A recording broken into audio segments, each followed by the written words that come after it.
John 16 verse 33. In this world you will have trouble, but take heart. I have overcome the world. James 1 verse 12. Blessed is the one who perseveres under trial, because, having stood the test, that person will receive the crown of life that the Lord has promised to those who love Him. Good morning, good afternoon, and good evening. Welcome to another installment of your weekly news update, Moco Resistance. My name is Harold Maldonado.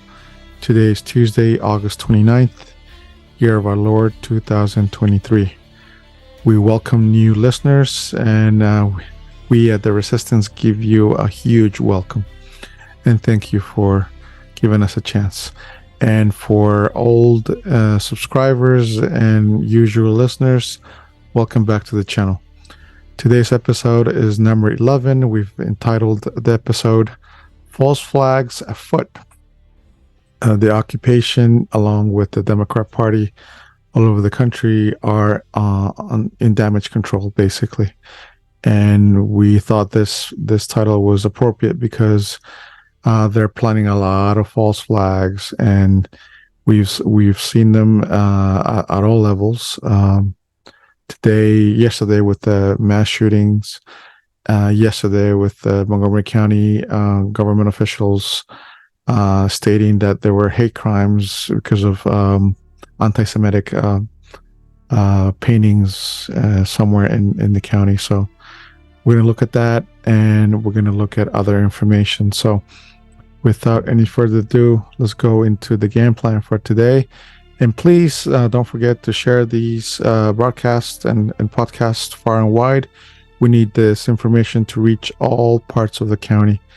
And don't forget to subscribe to our channels on YouTube, Telegram, and Rumble, and follow us on Twitter and Facebook. We'd love to hear from you. So today we're going to talk about current events, and we're going to talk about what is a false flag. I'm going to give you some examples and such. So current events, we're going to touch on the GOP debate. We're going to touch on the Great Awakening happening all over the country. And we're going to talk about, of course, yesterday was the first day of school, and it was a big day for our kids in the county that started the school year for this year. But unfortunately, it wasn't all good, because there's some bad news coming out of the opt-out option request made by parents, and we'll talk about that as well. And then, so the opt-out option was rejected by a Biden judge appointee. Go figure.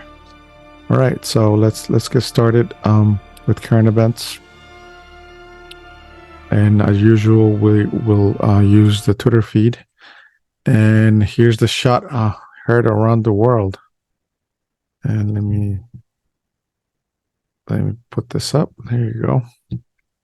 So we got Donald Trump tweeting for the first time since January 2021. So it's been a long time, and it's his mugshot. So that's what happened last week, and it was basically something unheard of. He's the first president to ever been indicted, and I guess the only good news about this is that this sets up precedent for former presidents to be indicted and to be investigated. So there's that.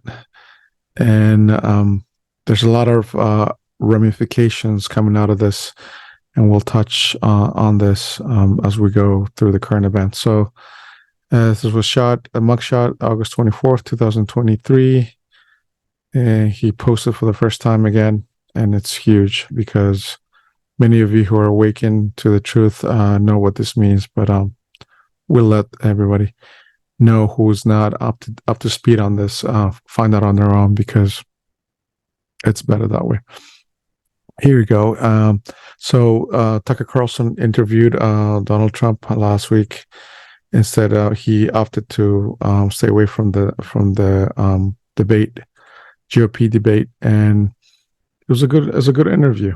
I thought very, very, very, very strong, very direct, and he's talking to the regular American. He's talking to the Black American, the Hispanic, the white American, the middle class, the lower class, the high class. We are in a country that is declining. Our economy is being mismanaged. Our borders are we're being invaded, basically. And this has nothing to do with being racist or anything. Offices, the agencies that are supposed to protect us are not protecting us. They're coming out, they're basically working for the occupation and covering for the Biden administration, all the crime that his family has been involved in, and they're covering for that. So, and here we go. Here's the poll, I guess, the result of who had the best debate performance, and everybody who saw the debate. I saw the debate full, not live, but I saw it a few days afterwards because it was too long, and I was able to watch everybody participate. Here's what Trump time is saying in terms of who won the debate, and they're saying that Vivek Ramaswamy won with 28%, DeSantis 27%, Mike Pence 13%, Tim Scott. So I'll just say a few words about this. My thoughts on these candidates are that they are basically controlled opposition, all of them, except maybe for Doug Burgum, who gets an honorable mention for me. He seemed legit in terms of his interactions and what he had to say. So, for instance, this guy is basically not coming. He's a puppet from the people who have controlled all the presidents in the United States, and he's one of them, as is DeSantis. Both are coming out and saying, they're basically mimicking what Trump has said during his campaign in the last two elections. And Pence, basically, he doesn't hold anything relevant in terms of. He was asked a couple of weeks ago what his thoughts were on the concerns of regular Americans seeing the decay in cities and Democrat-run cities, and the drugs and the crime and the economy, inflation. And he basically said, I quote, "It's not my problem," end quote. So that's what we're saying. Tim Scott, I don't know what his problem is. He's been a senator. He should be able to put two sentences together. He was just mumbling. And Nikki Haley is just, we call that in Spanish, someone who switches parties, is basically someone who you don't want to trust, who you can't trust because they've changed allegiances, and that's not the kind of person you want leading you at any government level. Chris Christie, I don't know. Basically, he was lacking substance. He was lacking honesty. And what is he bringing to the table? He's bringing his hate for Trump. That's it. That's his slogan and his platform. Doug Burgum, again, I felt like he was the only one that actually said anything important. So these guys are just there to lose. Trump is going to win the nomination. So, all right, let's continue. We have a tweet from Joma. He says, unsurprisingly, the GOP debate was a massive waste of time, and I have to agree with that. So this is the 538 ABC News, I guess, poll, is it? Yeah, so DeSantis, and DeSantis negative 0.3%, Vivek plus 0.4%, Haley plus 2%. So I thought it was a waste of time. Nobody within that group said anything concretely relevant to anything that we are facing in terms of the issues. And then here's again, we were talking about false flags, right? So here's the first instance of a false flag. This is the Moco show, of course, the one local media source that is working on behalf and for the Democrat Party in Montgomery County.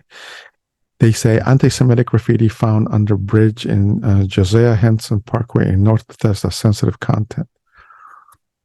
Okay, so I ask the Moco show, wouldn't you have the same objectivity in portraying for example, the sexualized material that our kids are exposed to in the school curriculum nowadays?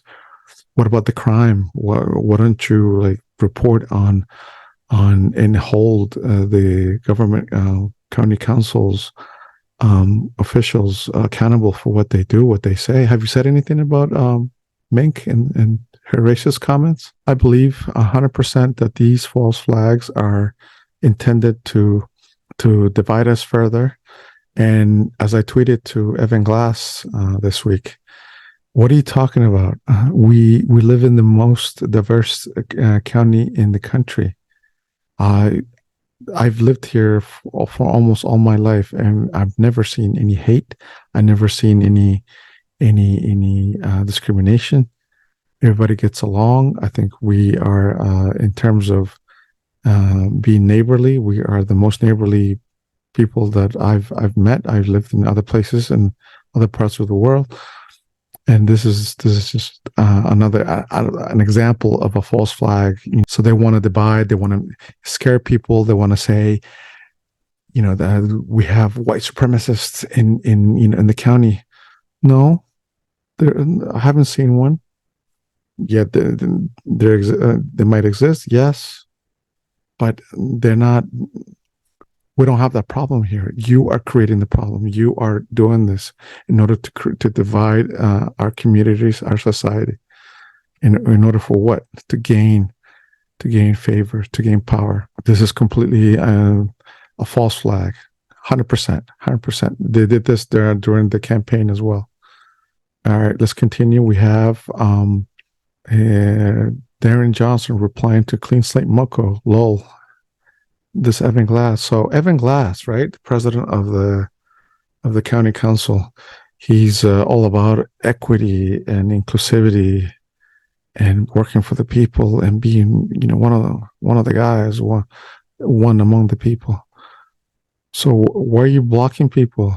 Isn't that against inclusivity? Isn't that against being open, being a leader, being a public servant, et cetera, et cetera?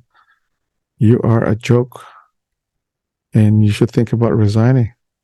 You're incompetent, 100%. Let's continue. We have this video, and this talks about the Great Awakening. This is a tweet from Phenomenology, a message for Karen. So I'll put this out right now. Hold on a sec. Yeah, this is a tweet. This gentleman is responding to, and the tweet goes, "I cannot believe you are a Trump supporter. It actually blows my mind. The insanity of this is the reason you have so many followers." What? So this is him talking and replying to this lady. So let's watch what he has to say.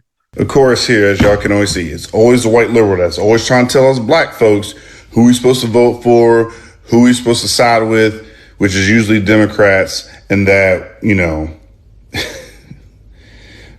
it's their typical white savior complex. Funny. Trump 2024, Karen. Okay, continuing, we have Chuck Calesto.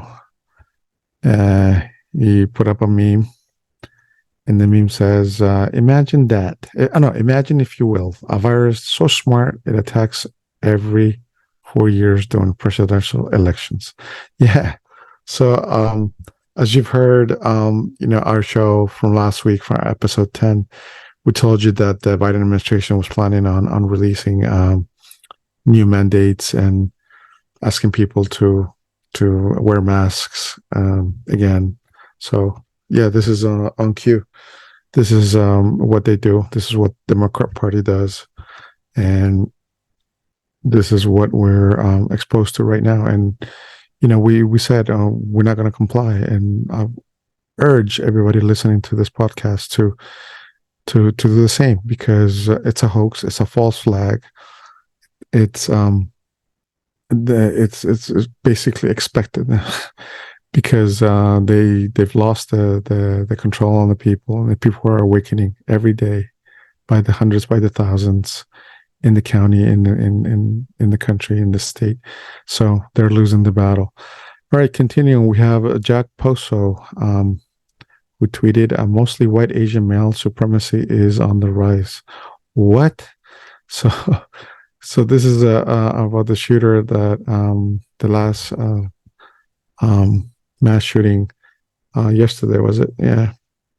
He said the shooter described as mostly white Asian male. What are they talking about? This gentleman, see in front of you, the picture of, he's an Asian man. What do you mean he's a mostly white male? Crazy. Okay, so we have a tweet from Citizen Free Press, and a welcome to the Moco Resistance. I don't know where you're from, but you have great posts. The truth is coming out, he says, and here you go. 99% of COVID deaths not primarily caused by the virus, CDC data shows. So again, those of you who didn't believe your family members, your friends who told you that this was an orchestrated attack on the American people and the people of the world, well, now you have to apologize to them because they were right. You called them crazy, you called them conspiracy theorists, you called them anything under the sun, aside from calling them crazy. But here you go. We told you that all the deaths that they were reporting were not caused by the virus. And it's right here in front of you. 99% of COVID deaths not primarily caused by the virus, according to the CDC data. Okay, take that to the bank and offer apologies, and I'll be waiting your apologies as well. All right, continuing, we have we have more of people waking up, and this is a gentleman who, again, a tweet from Citizen Free Press. Democrats made a huge mistake, and he says this is the worst thing you all could have done, and now the truth is going to come out, and it's coming out. And remember, I told you that the Democrat Party was the same party that wanted to destroy the country in 1861, and they haven't stopped trying to do so since then. Well, here we go.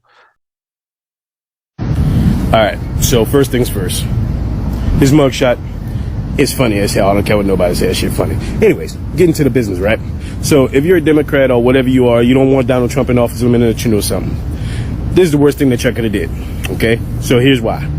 Because now the truth is going to come out. And people who support Donald Trump or don't support Donald Trump, it don't matter. The truth is going to come out. And the people are going to see that Trump really is for the people.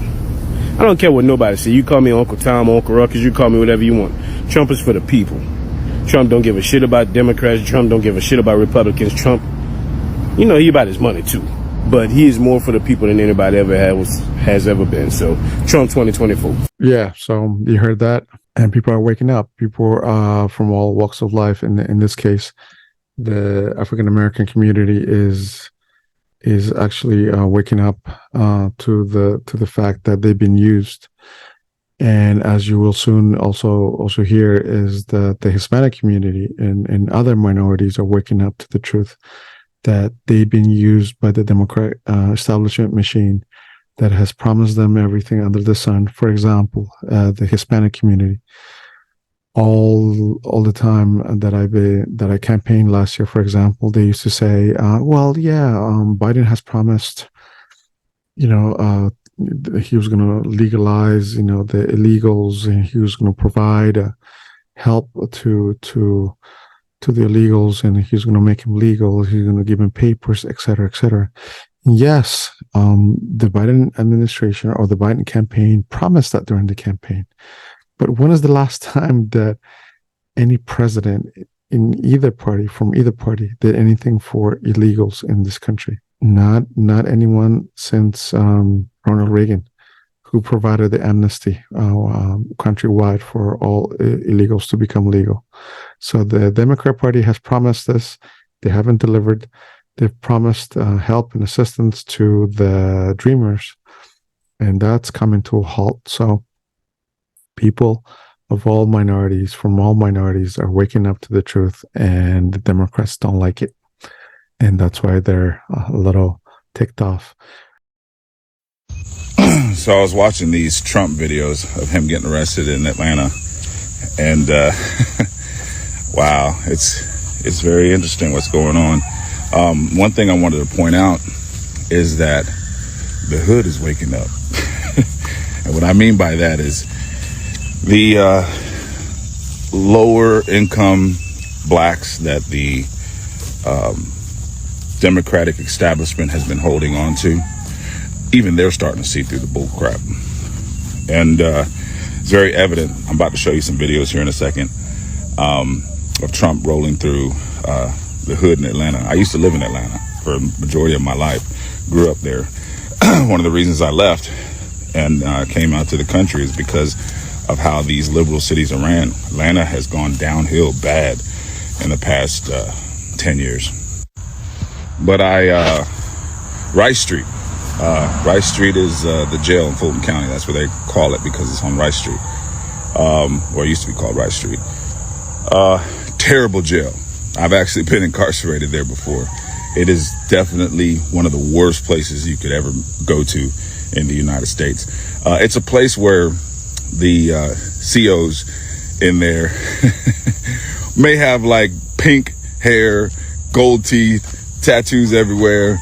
Like, I mean, just straight up ghetto. Like, everybody there is ghetto, even officers. Atlanta's very corrupt. The feds actually raided Fulton County Jail, Rice Street, for those locally that know the name of it, because an inmate got shot inside the jail by another inmate, like on the upper floors. How does that happen exactly? But after they raided it, they found like keys of cocaine. They found pounds of weed. I mean, it's just a ratchet place. I hate that place. It's like definitely not one of my favorite places to be. That's a whole long story, how I ended up there, but it was a long time ago in my rattlesnake days. Let's just say that. But my point is this, is that even the lower income blacks who are most beholden to this leftist ideology, and they're victims of it, they're starting to even realize that they've been lied to, that they've been pimped out. And a lot of them are not afraid to speak out anymore. This is a problem for the Democrats. I mean, think about it. They lose that base, which I've talked about in earlier videos about how the Democrats want to control the black population so that they can control the edge on the vote. Typically, historically, the country's been divided by white voters, 50-50, pretty much 50% Democrat, 50% Republican. So if they control the black population, then they have that edge to take them over and win presidential elections. And that's obviously, at a time when elections weren't cheated on as much as they are now. I mean, it's just out of control. So now the thing is that they definitely have to cheat, because if you didn't believe they cheated last time, which I definitely do, I know they cheated. For those of you that were skeptical, and for those of you that did not believe it, you have no choice but to believe that they're going to do it this time. I mean, they're already doing it with all these indictments and stuff. But understand that because of that, we're about to go into lockdown. There's no way they're going to allow a real election, especially when the base that they've been controlling this entire time is not even going for the bullshit anymore. I mean, they have nowhere to turn other than to cheat. But this is exactly why the Democratic establishment has these open borders. One of the reasons why. I mean, they're doing all kinds of other things, drugs, trafficking, all kinds of other stuff. But one of the reasons is because they need a new base. So they're hoping that the Hispanics and other nations that are coming over that border will eventually become voters for them. Well, newsflash. Of course they want to come to a better country. Who doesn't? But the Hispanics that they're planning on leaning on when they lose this black population here in the United States, because the black population is waking up. They're conservatives. These people coming over here from South America, Mexico, they're conservatives. Yeah, they're going to take advantage of being able to come over here, but they're mostly Catholic.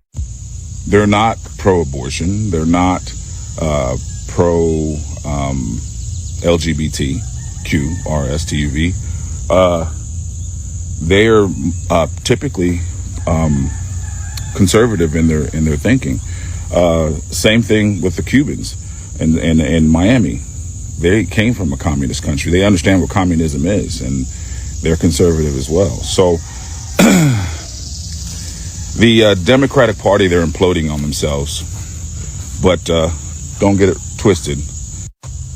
But understand that a cornered, injured dog is the most dangerous. The Democratic Party is crumbling right before our eyes. No one believes their stupid mainstream media anymore. MSNBC, CNN.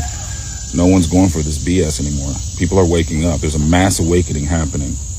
So this is when they are the most dangerous. And this is what you have to understand. They are about to pull anything, any and everything. And I don't say this because I'm telling anyone they need to be scared. We don't operate in the spirit of fear. Absolutely not. What I'm saying is, get ready. All right, changing subjects a bit. This is huge news, disappointing news. This is a tweet from Greg Piper, and it says, "School district, Montgomery County Public Schools misled court on why it banned opt-out for LGBTQ lessons. Religious groups say."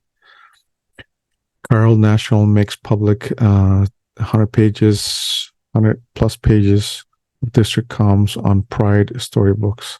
Muslim, Catholic, Orthodox families repped by Beckett Law, and I'll let you hear what they have to say. So, so this, we're hoping for good news last week, but unfortunately, as expected, I mean, we had, prayed, and we worked hard and supporting and being out there and supporting all the parents and marching along to get the Board of Education to reinstate the opt-out option, and the judge didn't allow it. So here's the article: School district misled court on why it banned opt-out for LGBTQ lessons, religious group says.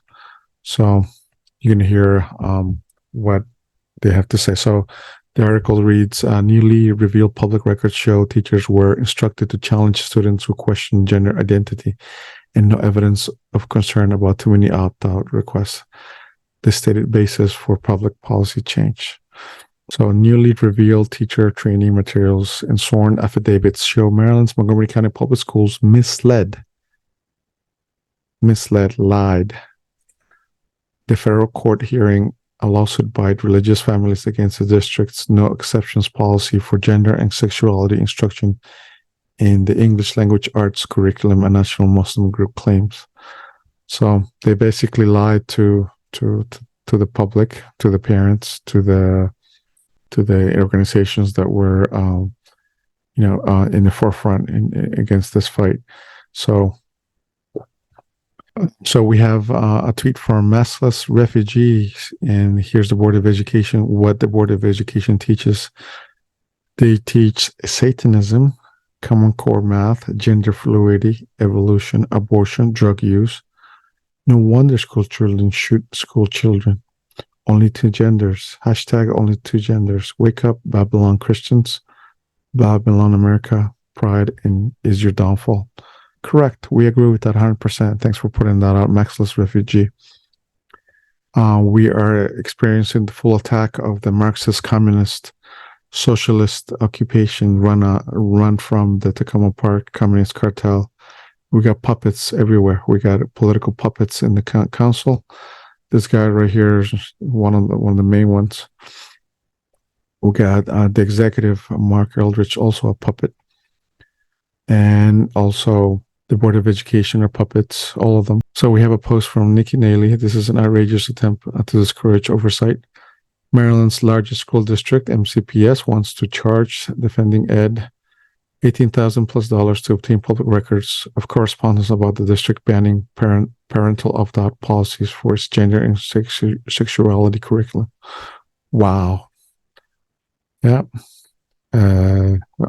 What they say? Inclusion and inclusion and diversity, whatever that means. So here's a tweet from Family Rights for Religious Freedom. I was trying to contact the leader for an interview, and unfortunately, the tweet goes, MCPS has been dishonest with parents, students, and the larger community. They haven't been transparent as to why they banned opt-out, and now we have internal emails, documents as proof. Thank you, Care National, for unearthing these messages and sharing what the public deserves to know. And here's the video of the main counsel. The documents we have found clearly indicate that the school system is saying one thing in public and saying something quite differently behind the scenes. This is dishonest.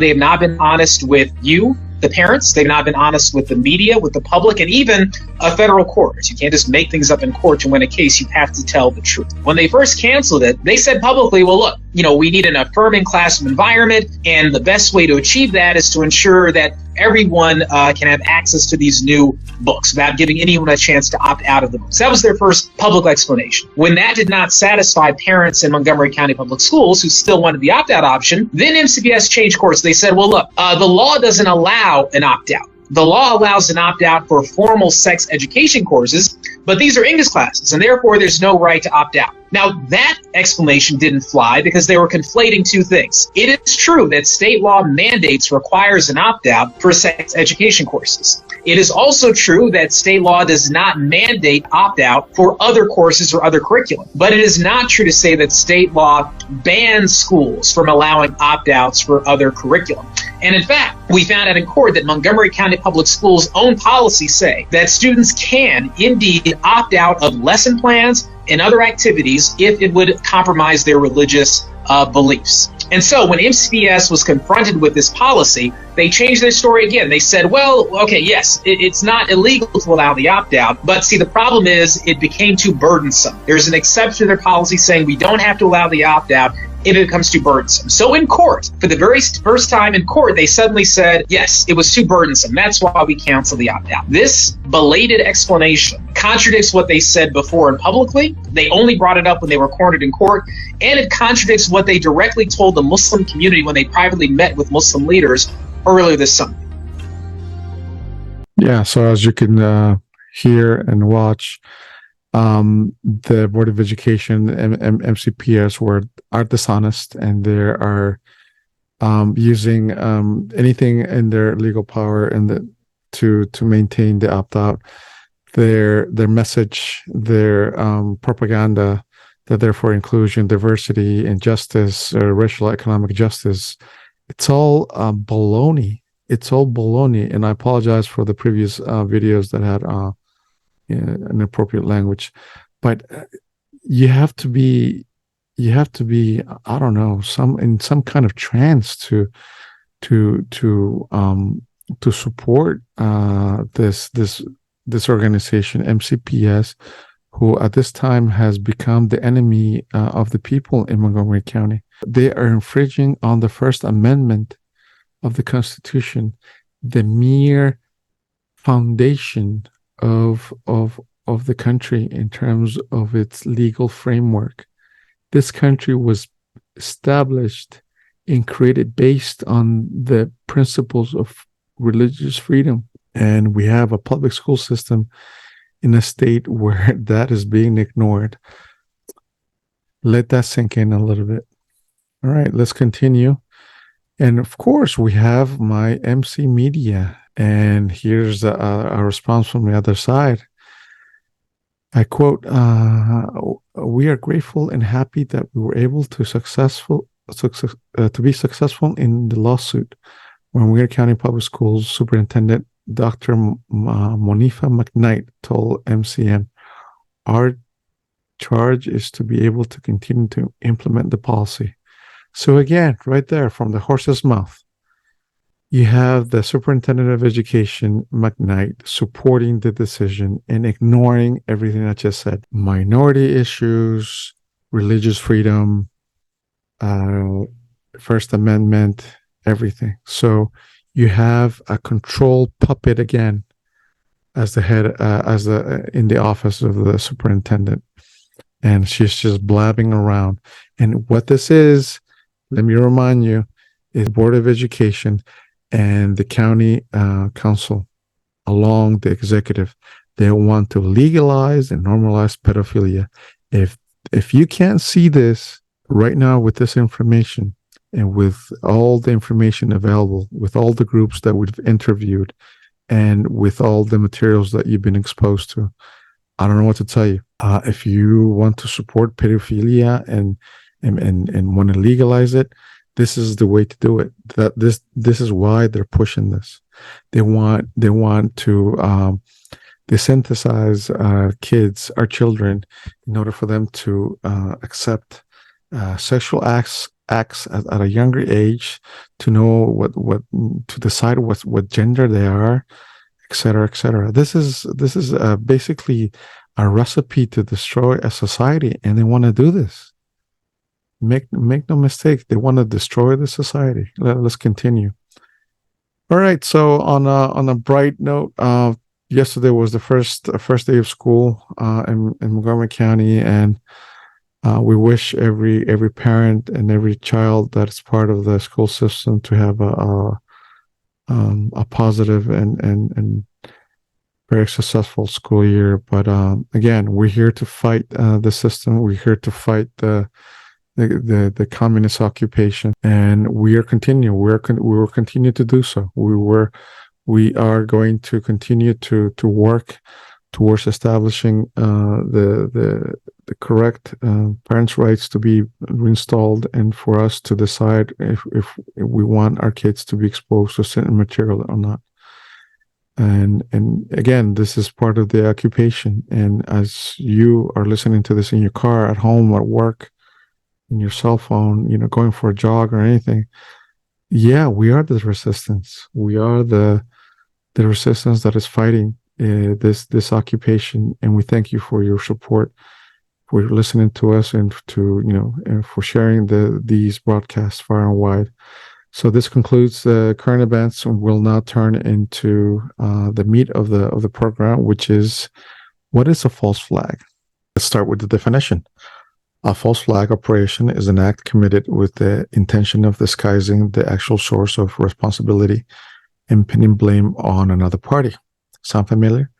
The term originated in the 16th century as an expression meaning an intentional misrepresentation of someone's allegiance. False flags have a long and ignoble history, and nations have often done this by staging a real or simulated attack on their own side and saying the enemy did it as a pretext for going to war. Sound familiar? All the war that the U.S. has been involved in. False flags have been used to justify an attack or invasion by shifting blame to another party.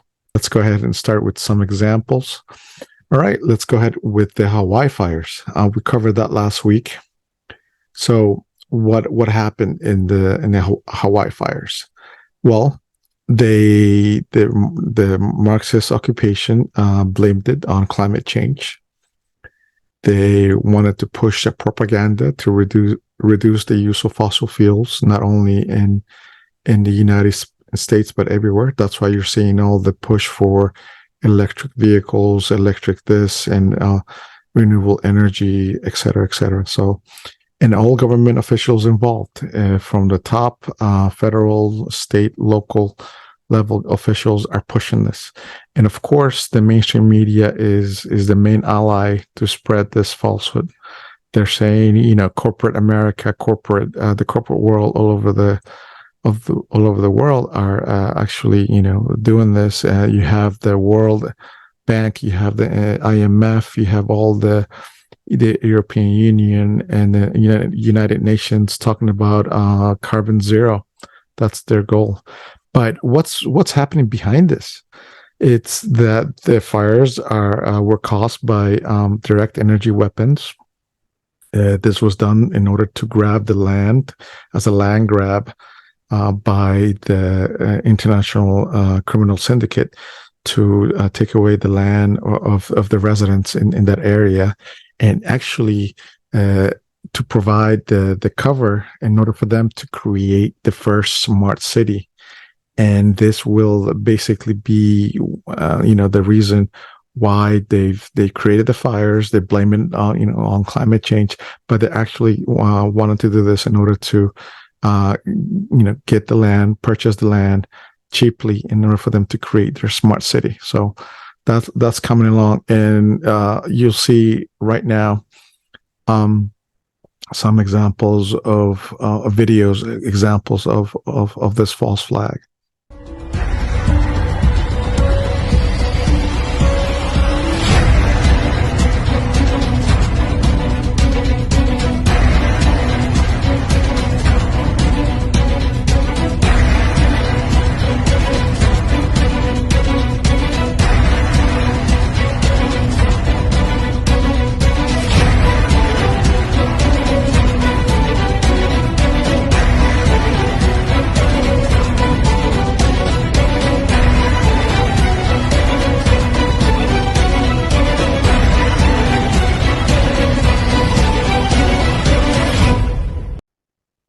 And now we turn our attention into the next example of a false flag, and let's talk about mass shootings. Mass shootings have been happening in the United States, for example, for a long time, and it's the only country that this exists. And the Marxist occupation uses mass shootings to push the agenda against the Second Amendment, to create division between whites and minorities, and blame everything on white supremacists and white extremists.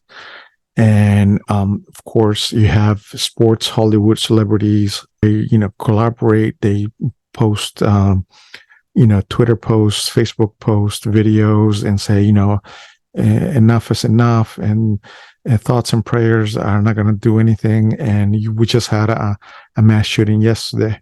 And they blamed that the perpetrator was an Asian man, and they said he was mostly white, a white Asian. What does that mean? Anyway, and then you have the mainstream media gaslighting the public. You have the governor of the state of Maryland, Moore, the county council, and all the Democrats just pushing this, and basically this is what they want to do. And what's really happening is that the three-letter agencies are involved in the logistics and picking the perpetrator. All of them. I want to say 99.9% of the perpetrators, the shooters, have links to the FBI. So that's interesting. And the shooter usually has mental issues, so we have to take that into account. And for some odd reason, same people appear in numerous sites. So in different shootings, the same people appear, suggesting that there might be actors in play. So you'll see the videos. I'm going to post some videos after this, so you can judge for yourself whether the what I'm telling you right now, what we're pointing out, is actually true. But it's a false flag. They're using mass shootings in order to take away our guns, and this has been pushed since the Obama years heavily. So here we go with the videos. David Hogg's story isn't consistent. So here is him being interviewed relatively close to what happened. Just take me back to that moment. You are in this closet, your teacher ushers you and your classmates into this closet, and you thought to yourself, if you should die here, and your classmates, what do you want us, the world, to know about them? So you pulled out your camera. I pulled out my camera on my phone, and I wanted the world to know what it's like to be in this situation. I don't want people getting used to this, because this is not normal. There's no way this can ever be the new normal. But it's just unacceptable and deplorable. It shows the true state that this country's gotten to, and what I really wanted people to see in that, if I did die, was I wanted them to take inspiration, take their own action, because even if I was no longer around and my soul had passed on, the echoes of our stories would continue on and save thousands of other children's lives. Were you scared? Partially. We really thought this was a drill throughout much of it, surprisingly, because teachers and students had been talking about having a possible code red drill, which is an active shooter drill, for quite some time, and that's what we thought this was. But once we started seeing the headlines, we realized this was anything but a drill. This was life or death. Your teacher ushers you and your classmates into this closet, and you thought to yourself, if you should die here.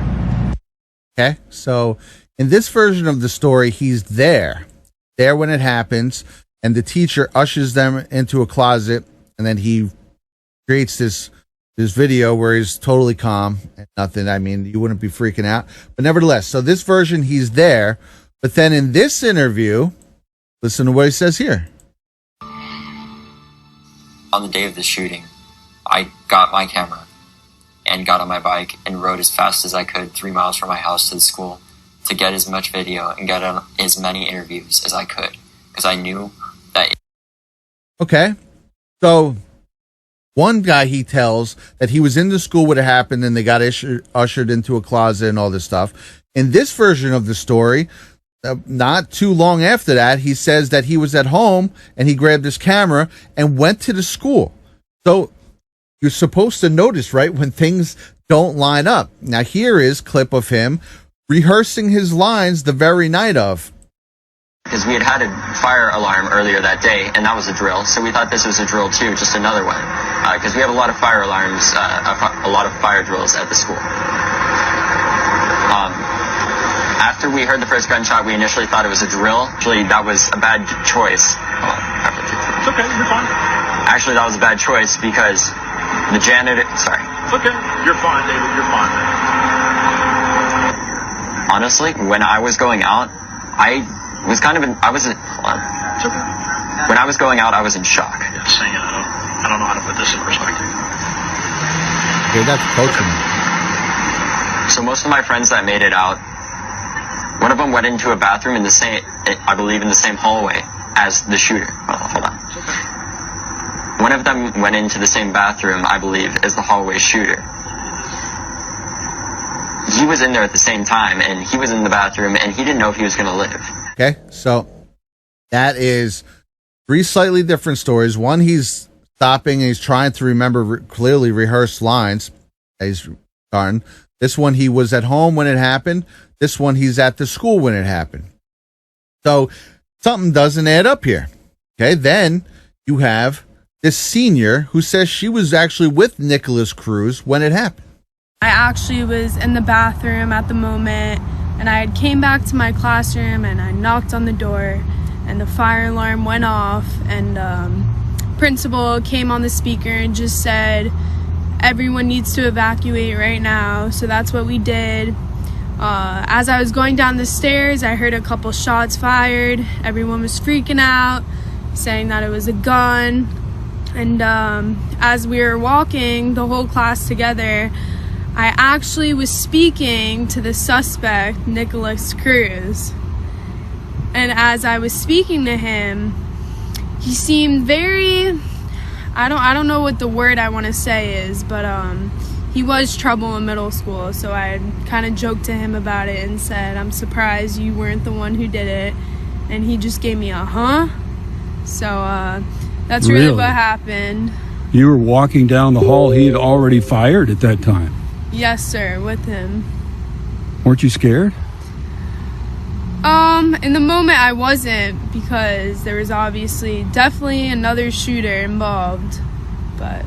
Oh, you think he was not the only one? No, definitely not. Why do you say that? Because when shots were fired, I saw him after the fact. So, and the shots were coming from the other part of the building. So there definitely had to be 2 shooters involved, I believe. Okay, so there's an eyewitness who was with him while shots were behind on the other side of the school. So she's saying there had to be another shooter. Now here's a teacher who describes the shooter. Away from my door, all of a sudden I heard gunshots in the stairwell, which is about 20 feet away from my room. And then kids were screaming and then running back towards me and towards the end of the hallway. So I just went in this very strange autopilot mode where I pivoted on my feet. I unlocked my door, and then kids just started pouring in my room. I don't know how many kids were in there, but I was pulling them and getting them in and shouting at them to get in the room. And then I suddenly saw the shooter about 20 feet from me, standing at the end of the hallway, actively shooting down the hallway, just a barrage of bullets. And I'm staring at him thinking, why is the police here? This is strange, because he's in full metal garb, helmet, face mask, bulletproof armor, shooting this rifle that I've never seen before. I don't know when I decided it was the right time to close the door. I grabbed the handle with both hands from my room. I don't know how many kids were in there, but I was about 20 feet from me, standing at the end of the hallway, actively shooting down the hallway, just a barrage of bullets. And I'm staring at him thinking, why is the police here?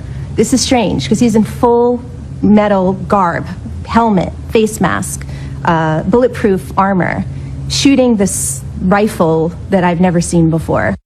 You have accounts like that. I think they set these kids up, said they were watching him for a month. Even his brother came out, or his stepbrother, or whatever it was, and said that he had been hearing voices and that he was mentally ill. I think they set these kids up to be patsies. I think they send in professional shooters. From what I can tell, I mean, that sounds like a professional shooter.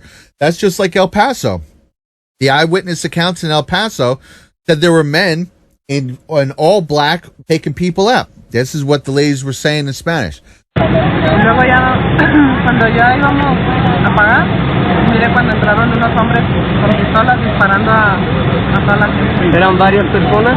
Más que una persona. Sí. Ok, por lo menos dos. Como 3 o 4 personas. Ajá. ¿Y cómo estaban vestidos? Yo los vi de negro. Okay, so you saw more than one person dressed in black shooting inside the Walmart. ¿Andaban ya uniformados como policías o...? No les vi la cara, solamente les vi de aquí para abajo, pero traían... Yo los vi todo de negro y traían shorts puestos, no traían pantalón, eran shorts. Ah, ok. Y eran ellos los que iban disparando, porque yo nomás vi las pistolas largas cuando ellos iban así, porque yo miraba la lumbre que cargaban. So she saw 4 individuals running in there in shorts, all dressed in black, shooting back and forth, and pretty much what she did. All right, but here he is getting arrested in plain clothes. That's not what she described. And it's only one of him. She said there was at least 3 or 4, which is the same for Nicholas Cruz. That teacher said it was a guy with a face mask and a full metal garb shooting down the hallway with a rifle. But yet here is Nicholas Cruz getting arrested in plain clothes. He's not in full metal garb with a high-powered rifle or anything like that. So I think they get these people and they set them up to be patsies, or they get them, oh, you do this for me and then we'll let you go. But either way, here they are. You know, they were talking with Tamerlan Tsarnaev, the Boston bomber, for years before that. They were talking with Nicholas Cruz. They had watched for a month before that. They had talked with the Orlando mass shooter for 10 months. Adam Lanza of Sandy Hook. The FBI had interviewed him before. It's weird. Are they being set up? I think they're being set up as patsies or something, where they say, all right, you're going to meet us at the school here. We're going to do this. We're going to do a fake drill. Because that's another thing. They always report fake drills. Oh, there's going to be a drill here. So I think they're told something to that effect. All right, we're doing a fake shooter drill. You're going to meet us here. And next thing you know, they're getting tackled for real. And they're locked up forever. Or they're getting their ears. I'm sure it's not always the same exact protocol every single time. I mean, you see people online all the time. Yeah, man, why don't you do some real action and stuff? You know, delete. You know, that's most likely that's the FBI trying to get in your ear and trying to provoke something, in my opinion. But again, this is their big thing. Nothing makes sense with this. This seems like it was an orchestrated event. And what happened? They were all ready with their gun control calls and everything the second this was done. I mean, literally, the thing David Hogg released from inside the school is told as a calm deposition about gun control. The guy who accidentally admitted that he had rode his bike there from home after already telling people in the moment that he was there in the closet, and it's just nothing makes sense. So this is what they're going to try and use this. They're going to try and do a lot, I think, while they're in. Hopefully we could just hold their feet to the fire and raise some awareness so more people could speak out about this. Just because we don't agree politically on things doesn't mean that there aren't people on the left who should also be horrified at this sort of stuff. Because if you look, here's the deal with gun control. It makes gun crime go up, not down. I mean, statistically speaking, gun control makes you more in danger than less in danger. And they know this. There's no way they don't know this. So why is that their solution? If they were really trying to stop gun violence, they would be looking for other solutions, because this is what a great compare contrast this is. And this goes for so many other places as well. But you got Chicago, right? 0 gun stores, 1 million freaking gun control laws and everything, versus Houston. Texas is known for being very free with their guns. You're talking about Houston, 184 gun stores plus 1,500 legal places to buy guns, Walmart, Kmart, etc. Right? They're both about the same, 2.7 million, 2.1 million. The median household is almost exactly the same, 38.6. You actually have a touch more in Chicago, 37,000. The demographics are, there's a little more Hispanics, a little less blacks in Houston, but for the most part, they're around the same, roughly, 28% white, 26% white. Concealed carry? No, you cannot conceal carry in Chicago, but you can in Houston. Again, no gun stores in Chicago, many in Houston. Homicides in 2012, to use that as an example, in Chicago, 1,806. There's 365 days a year. You're talking about, that's like a handful. That's 4 to 5, off the top of my head, roughly, that's 4 to 5 murders every single day, to 207 in Houston. Okay, that's homicide per 100,000 people, 38.4. That's rough, man. To 9.6. Average high temperature in January in 31.63. Their big thing is, global warming leading to inexplicable temperature drops in northern hemisphere causes increases in murder rates. Could you imagine? First of all, could you imagine writing this? But really, could you imagine believing this? The person who writes this knows it's fake. So that person knows what they're writing is complete garbage. But all right, the next example comes from our neck of the woods, Montgomery County hate crimes.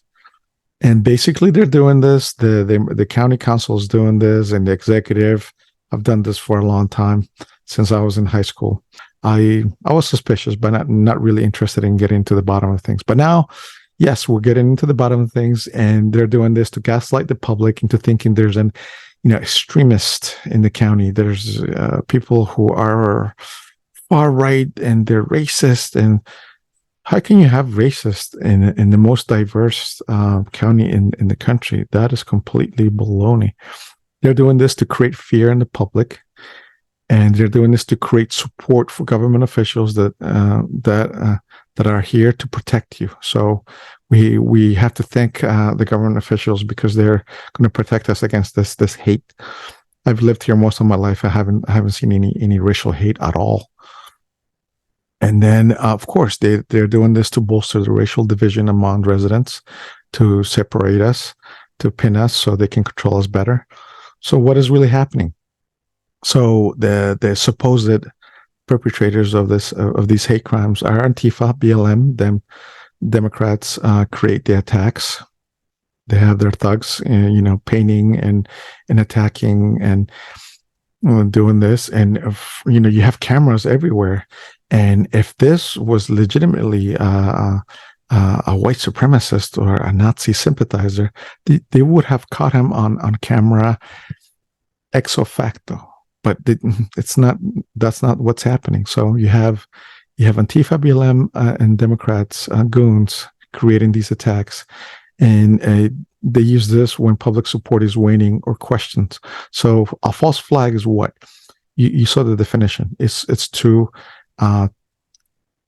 blame your enemy of what you're doing. So they're blaming conservatives or Nazis or whatever to think that there's hate crimes in the county. And what's going on right now in the county? The county is being questioned. The Board of Education is being questioned. Montgomery County Public Schools are being questioned in terms of their not adhering to the allowing parents to opt out of the transgender curriculum in schools.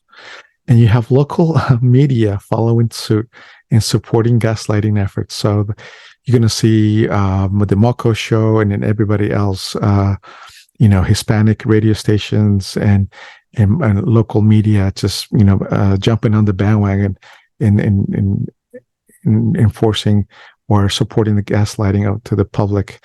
And right on cue, as I was preparing this right now, I got a tweet update. Look what we have. Council member Evan Glass, happening now. The Montgomery County Anti-Hate Task Force is receiving a presentation from the Jewish cohort on the history of anti-Semitism. See, they're continuing to do as they've always done. The Bolsheviks did it in the Russian Revolution. So now we'll turn into, we'll give you some. So the last example of a false flag is January 6th.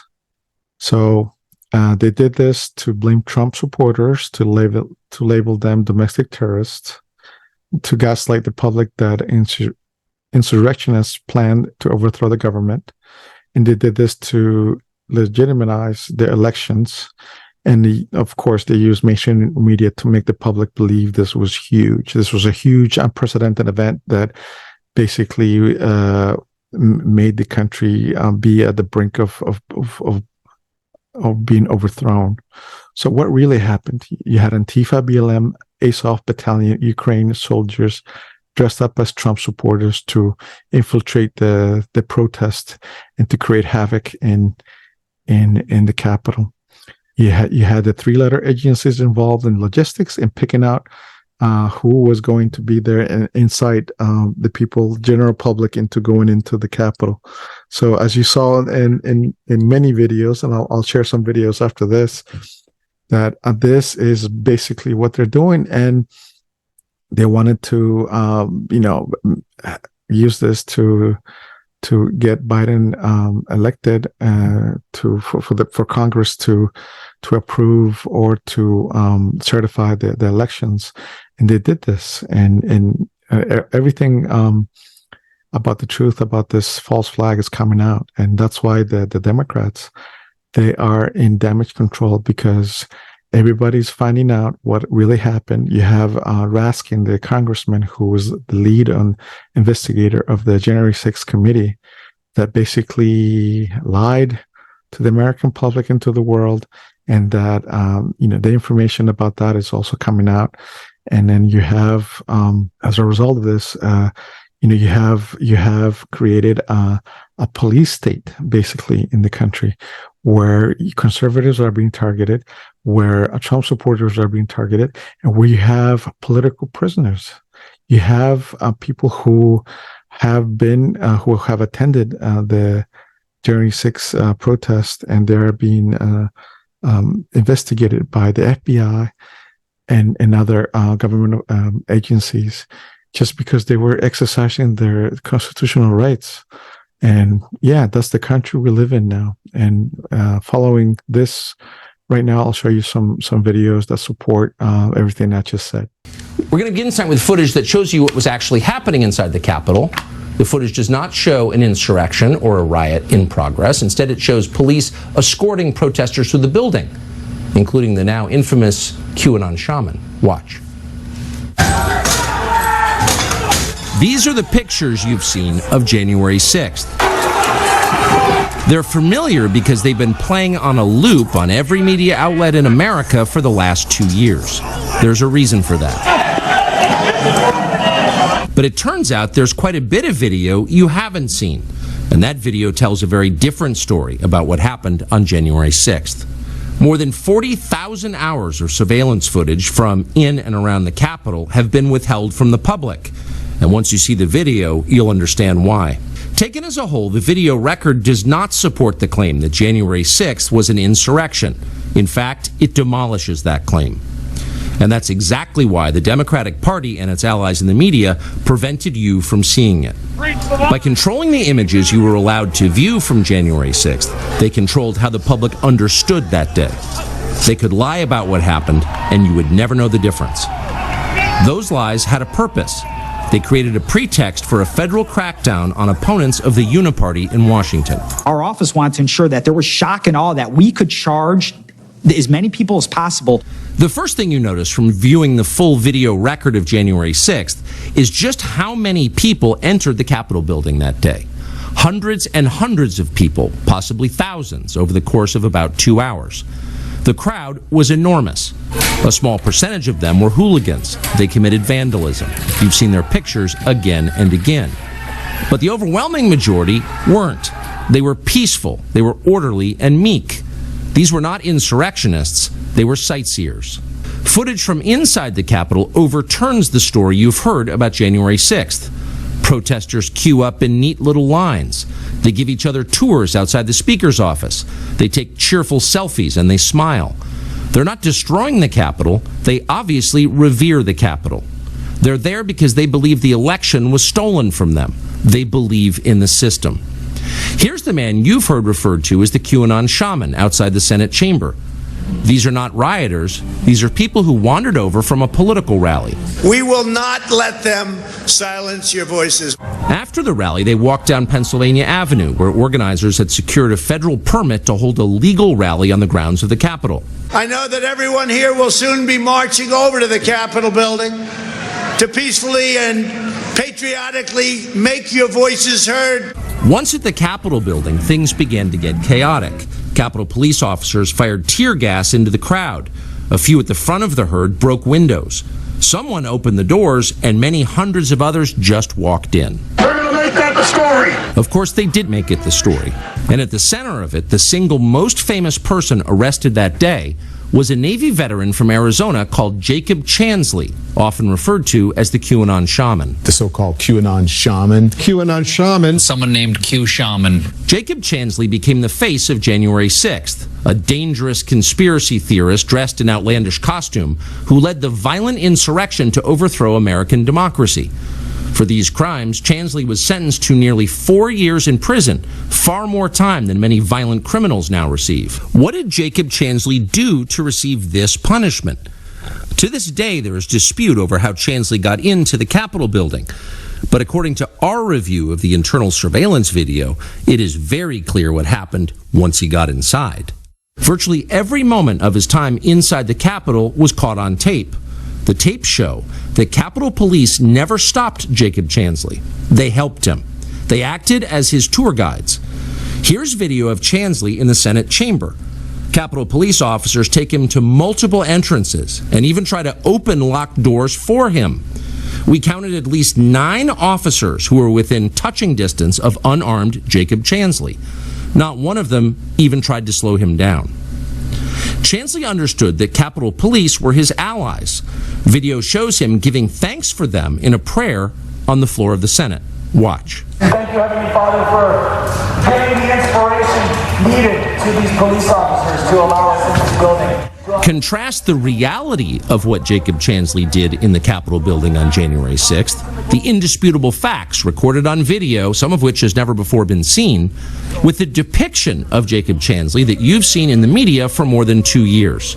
He's a terrorist, they said. He should be killed. Shoot him. Yeah. Shoot him. Like, you burst into the United States, if he was dressed like bin Laden, would you have shot him? Shoot him. Shoot him. It makes you wonder, who are the violent extremists here? Not Jacob Chansley, and the video proves that. But you would never have known from the media coverage. The people sitting in the chairs need to be sitting in a jail cell. Chansley is in a jail cell. He's been there for months. If he was in fact committing such a grave crime, why didn't the officers who were standing right next to him place him under arrest? Within hours of January 6th, literally hours, you began to hear that day described as a deadly insurrection, and not described by one news outlet or one politician, but in unison by all of them, almost like it was coordinated. A deadly insurrection. That's how history may record January 6th. But the tape that we reviewed from within the building on that day proves it was neither an insurrection nor deadly. Here it is. January 6th, when an estimated 2,000 rioters breached the Capitol building, causing the deaths of 5 police officers. Certain dates echo throughout history. December 7th, 1941. September 11th, 2001, and January 6th. The mob beat officers with anything they had on them: hockey stick, a flagpole, a fire extinguisher. Police officers died. Donald Trump supporters who, of course, rioted and killed police officers. By the evening of January 6th, the Democratic Party and its publicists in the national news media had settled on a description of what had happened that day. They distilled an enormous number of highly complex events that even now we don't fully understand, into a single emotionally laden political slogan, which they've repeated for years with remarkable discipline. January 6th, they said, was a deadly insurrection. There was a deadly insurrection that the right wing is trying to cover up. He incited a deadly insurrection. Incited a deadly insurrection. The violent, deadly insurrection on the Capitol 9 months ago was about white supremacy, in my view. A deadly insurrection. Everything about that phrase is a lie. Very little about January 6th was organized or violent. Surveillance video from inside the Capitol shows mostly peaceful chaos. But the slogan worked. The term deadly carries enormous emotional power, which is why they used it. To prove the insurrection was deadly, propagandists pointed to the death of an officer called Brian Sicknick. The mob killed Officer Brian Sicknick. That's what they said. It was their single most powerful indictment of the January 6th protesters and of Donald Trump and of Republican voters nationally. They repeated that claim for years. They are still repeating it. At first, they told the country that Officer Sicknick was murdered with a fire extinguisher. Officer Brian Sicknick died after being hit in the head with a fire extinguisher during the fight. That story came from the New York Times, which is effectively the assignment editor for most of the rest of American media. It was a lie, untrue in any way. But only after that lie had hardened into conventional wisdom did the newspaper bother to retract it. The New York Times has quietly retracted its story about the death of Capitol Police Officer Brian Sicknick. The damage had been done. Brian Sicknick, himself a Trump voter, had been transformed without his consent into a political martyr of the left.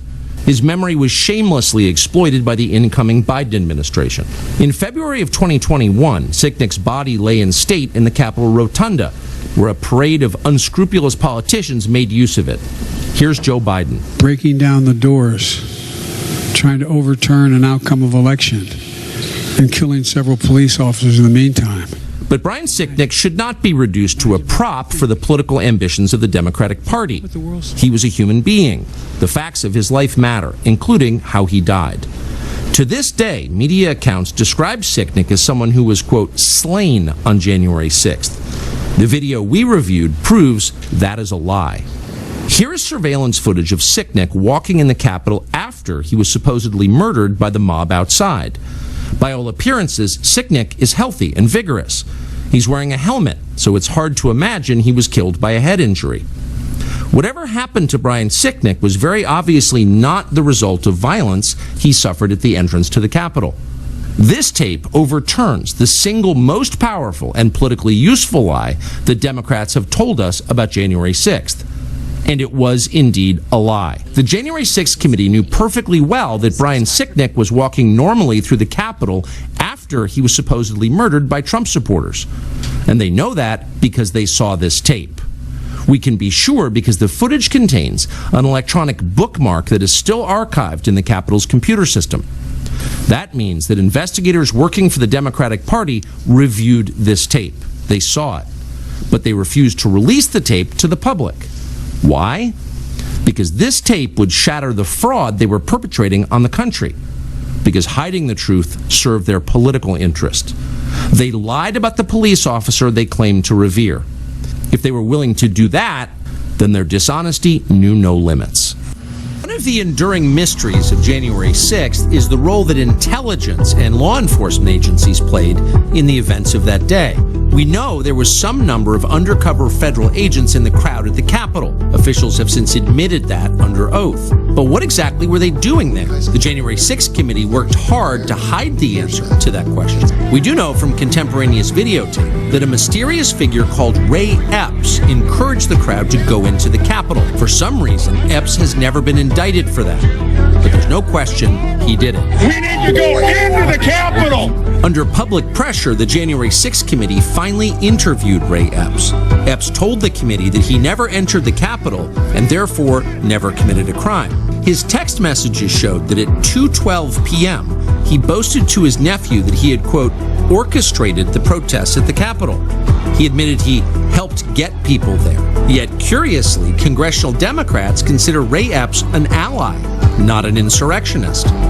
Tonight, we can tell you that at the very least, Ray Epps lied in his sworn testimony to the January 6th committee. Epps testified that when he sent the text messages to his nephew, he had already left the Capitol grounds to return to his hotel room. That is not true. The surveillance footage we found shows that, in fact, Ray Epps remained at the Capitol for at least another half an hour. You're seeing that on your screen now. What was Epps doing there? We can't say, but we do know that he lied to investigators. The January 6th committee likely knew this too. Democrats had access to the same tape, yet they defended Ray Epps. No honest investigation would do that. But the point of the January 6th committee was never to investigate anything. The point was to stage a made-for-TV show trial. From the opening moments, the tone of the hearings was almost comically overheated and polemical. There is not a tragedy in American history that Democrats didn't liken to the protests of January 6th. I'm from a part of the country where people justify the actions of slavery, the Ku Klux Klan, and lynching. How staged and fraudulent was the work of the January 6th committee? Democrats hired a Good Morning America producer called James Goldston to dramatize the footage they released. They even dubbed in audio to make the pictures more sensational, as in a docudrama. The networks carried it all live as if it were real. But Donald Trump was far from the only target. The enemy is within the House of Representatives. Within hours of January 6th, Democrats alleged a conspiracy. They claimed their Republican colleagues had helped to plan the breach of the Capitol building. There was never any evidence this was true, none at all. Yet it was widely repeated. Our colleagues are continuing to engage with white nationalist extremist groups, the most violent attack on the Capitol since the War of 1812. At one point, the January 6th committee publicly accused Republican Congressman Barry Laudermilk of Georgia of leading a reconnaissance mission through the Capitol building the day before. They were looking for some member of Congress that was involved in all this. The surveillance tape that we reviewed shows this story is a lie, and the Democrats on the committee knew it was a lie when they told it. The so-called reconnaissance mission Democrats alleged was nothing more than Congressman Laudermilk giving a guided tour to his constituents from Georgia, none of whom were, quote, insurrectionists. Laudermilk didn't even take the group inside the Capitol building. They walked through a congressional office building down the street. The FBI totally cleared them. The committee knew this before they actually made their accusations against me. They wanted to create this story that would, fit where they wanted the evidence to lead. Despite the video evidence they possessed proving it wasn't true, the committee included the lie in its final report.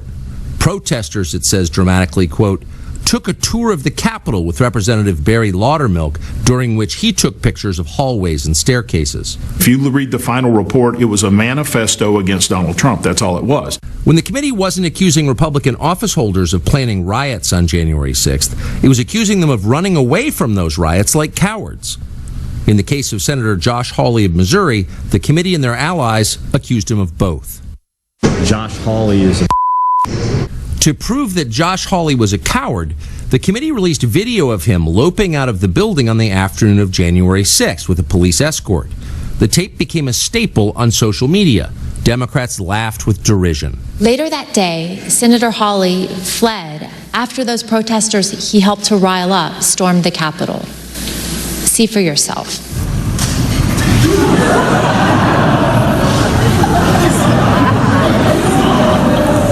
But in fact, the surveillance footage we reviewed shows that famous clip was a sham, edited deceptively by the January 6th committee. The clip was propaganda, not evidence. The actual videotape shows that Hawley was one of many lawmakers being ushered out of the building by Capitol Hill police officers. And in fact, Hawley was at the back of the pack. The coward tape was a lie, one of many from the January 6th committee.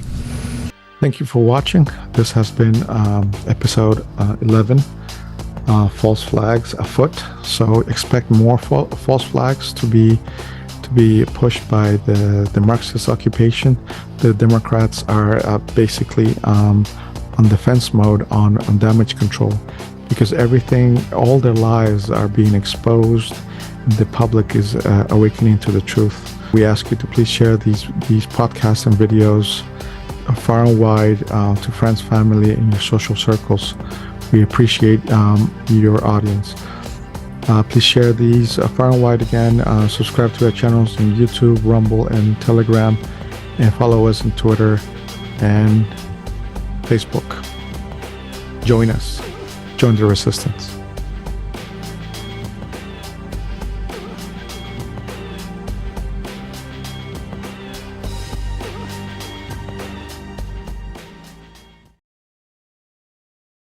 John 16 verse 33.